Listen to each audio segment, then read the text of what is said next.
Well, hello everybody. So well, the weather is absolutely delightful out. The wind is roaring. Things are hitting the roof, and pretty much it's the end of the world where I am at. And well, I figured I'd take a break from getting shellacked in World of Tanks, my game of choice, to try to review my latest, most wonderful saber. Another one that I haven't seen too many reviews of, i.e., none on YouTube for some reason. And this wonderful saber actually came from the Pach store, or is it the Pach store or the Patch store or the Pach store? I don't know what the correct pronunciation is, but it's one of their Wonderforce Ultimate Works sabers, and this one is called the Kishi, which roughly translated from the Japanese is supposed to be Knight, which is kind of an unusual decision because I don't know why the Japanese would have a word for knight unless it was anglicized and romanized and somethingized into the Japanese culture from the West, which would have been an unusual thing. They would, I would imagine, they would have had to have read about it in literature and then adopted it in their culture and whatnot. But basically, what you're seeing here is uh, Wonderforce's version of an Imperial Knight saber from the Dark Horse comics, and I'll just give you a little bit of the visual tour, and then I'll go through the features.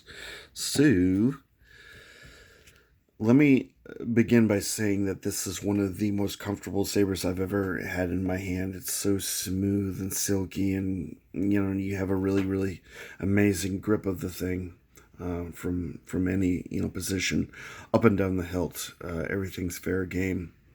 Installed, I have a 36-inch custom saber shop thin-walled show blade, my preferred blade. So you have a nice slanted S-style, well, it's not S-style, it's just a slanted emitter. Surprisingly, the inside of the emitter, this flush surface, is silver, as is most of the covering of this saber. The inside, of course, is a black core with a shroud.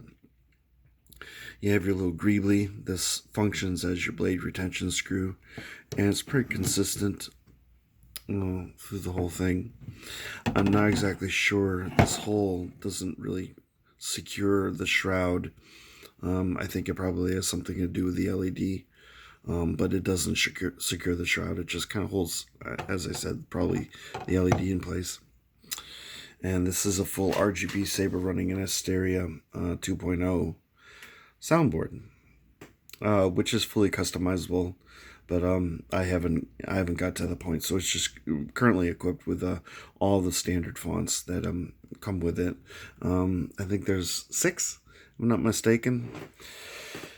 I'm not one for accuracy. I just kind of deliver random news and just try to be as close to the mark as possible when I'm reviewing these things.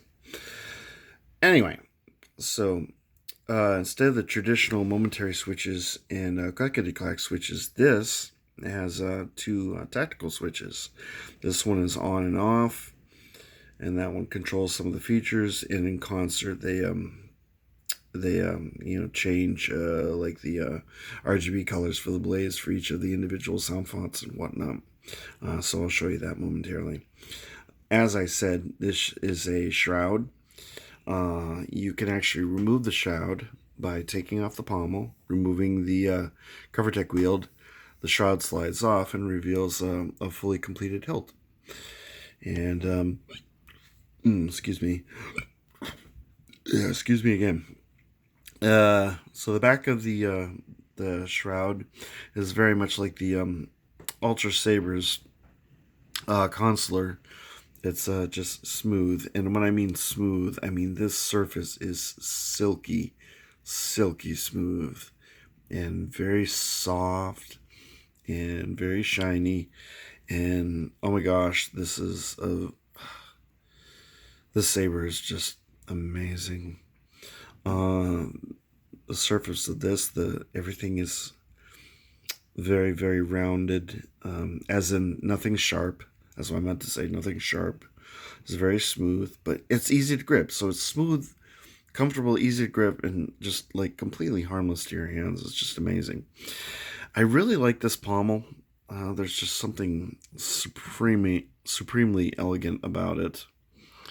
And then, of course, it ends in the holes for the speaker. Now, and I've done a little bit of research. I mean, not an amazing amount, but I looked up a lot of pictures of the Imperial Knight's sabers, and for the most part, they ended in they didn't have CoverTech wheels. Obviously, they had rings for clipping to your belt, and that's generally the theme from the comic book. But this obviously doesn't do that. Now, functionality. These buttons are super responsive. I've never had a saber that is so efficiently responsive.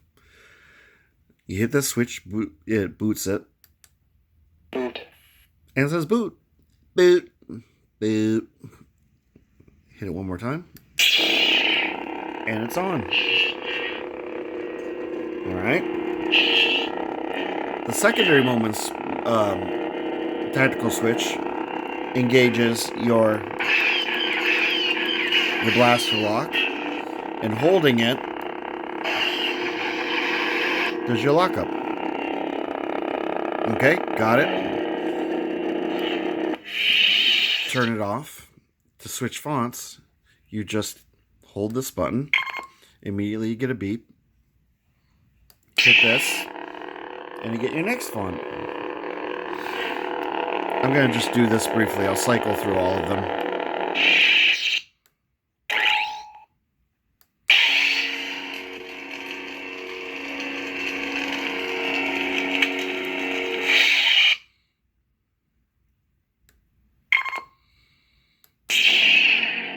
Now, you know, there isn't like a specific boot up sound for each of the fonts that come as standard on this. I imagine when I start installing fonts, and I'm just gonna get all custom fonts for this thing. I'm just gonna go nuts. I just have to wait for payday for that.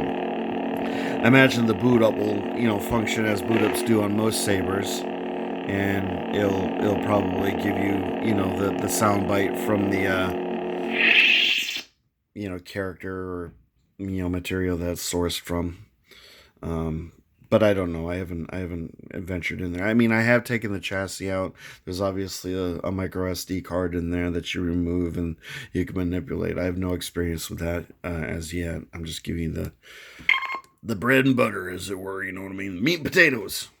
The basics.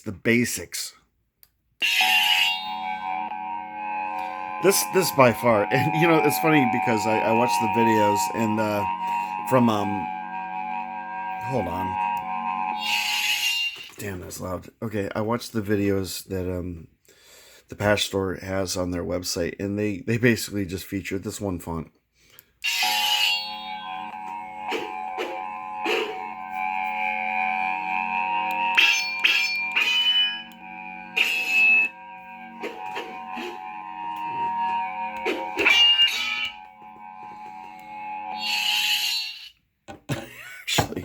I actually hate that font.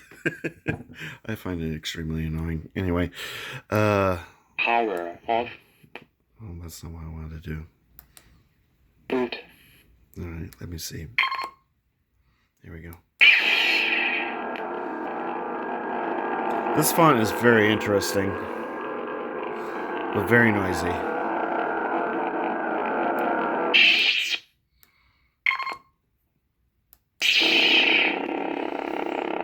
And this is where we started from.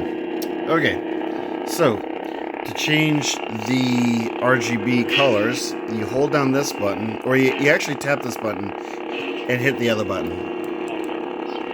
It says color, switch. You hear that?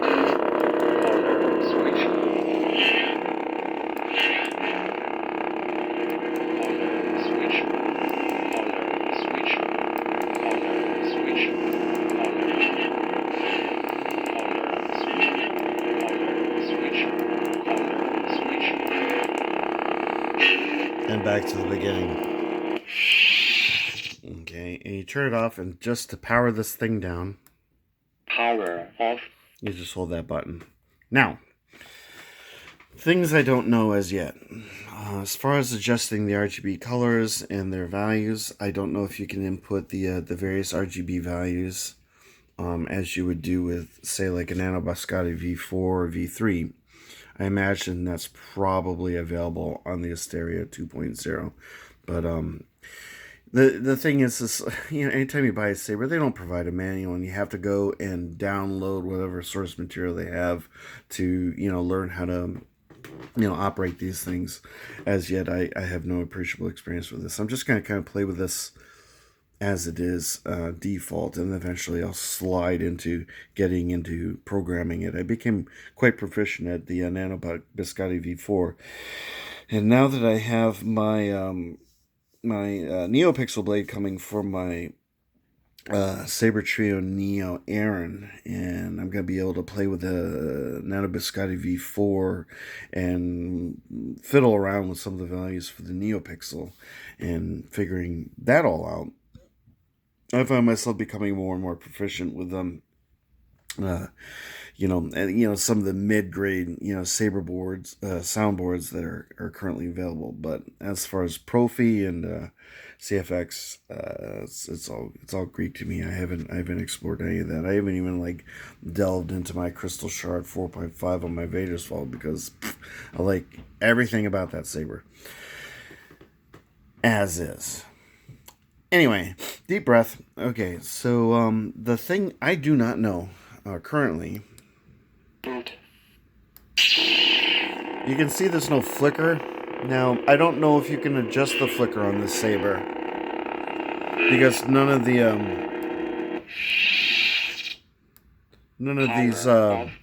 these settings engage any kind of flicker or anything. Every other saber that has a more advanced soundboard tends to have flicker already engaged. This one does not, so I don't know if it can do it. I don't know the full extent of most of the features on this thing just yet. So I'm probably going to do an addendum video in a few weeks after I've really started to get into the inner details of this thing. I don't know what's going on outside, but I think the end of the world is nigh. I'm just going to say goodbye to everybody. I'm not starting the video, but I'm just going to say goodbye to everybody. I may never produce another video again because I think we're going to get wiped off the face of the earth. It is what it is. Anyway, so that kind of covers the basic features of this saber from my limited experience. So I'm just going to give you a little bit of a visual tour. And as I said, this saber is very, very comfortable, very elegant, very simple. It exudes a lot of the Qui-Gon Jinn ethos, the aesthetic quality of. I just kind of roll the camera down the hilt, and I just feel like, well, you pretty much got it. There's really not a whole lot to it. It's more of a tactile experience, and I'm gonna kind of put this onto the, I guess what I would call my Kanan Jarrus-esque sort of font. So let's boot that. I'm not sure which one it is because there's no real.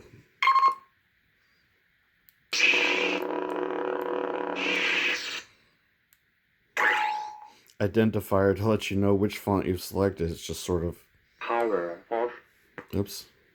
boot, I'll get there eventually. Be patient, my friends. This one seems to be my favorite, so I'll give you kind of a demonstration of how this thing works and responds. Oh, that's the junk on the floor. I try to keep this room clean, but it never works that way. The swing is super responsive.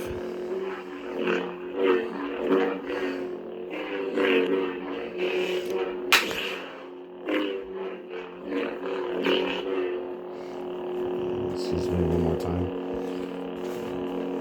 There we go.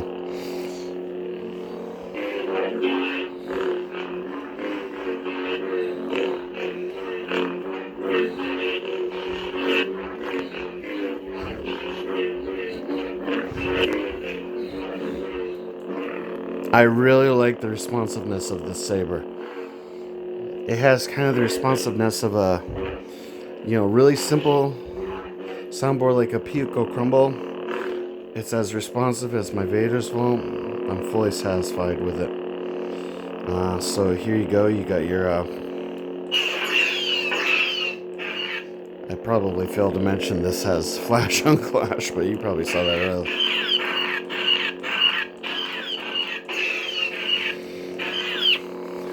Regarding flash on clash, or sorry, blaster block. Getting my terminology mixed up. The it's kind of funny, but the Saber 4 Gen 3 Eco Sabers have the best blaster block I've ever experienced in a saber.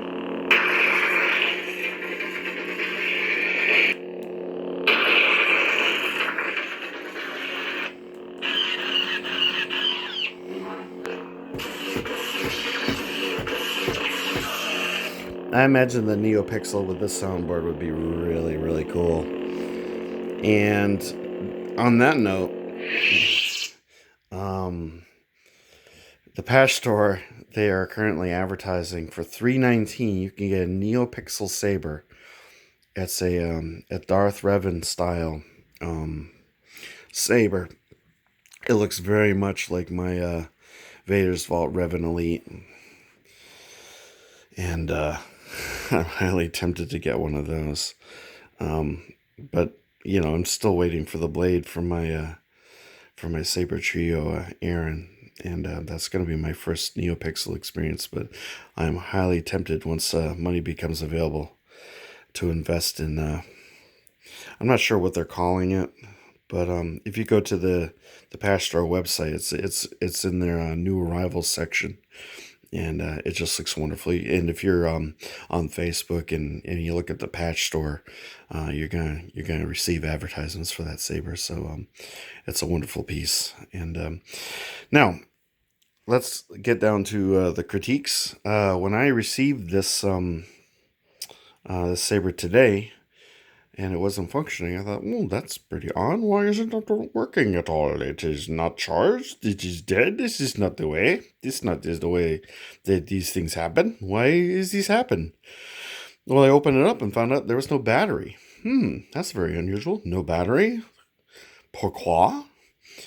Only to find out when I went to their website that this is supposed to include a battery. But this saber took probably about 3 weeks longer than it was supposed to, and there was a slew of excuses regarding Chinese holidays and whatnot that kind of held this thing up.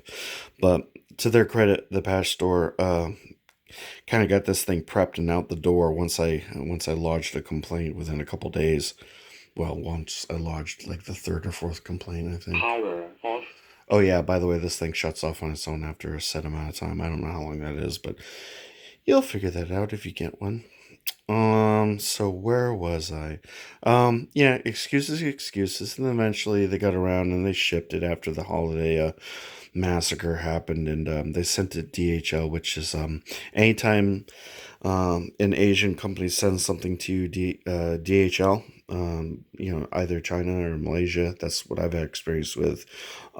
Expect the best and the quickest service. That they're amazing.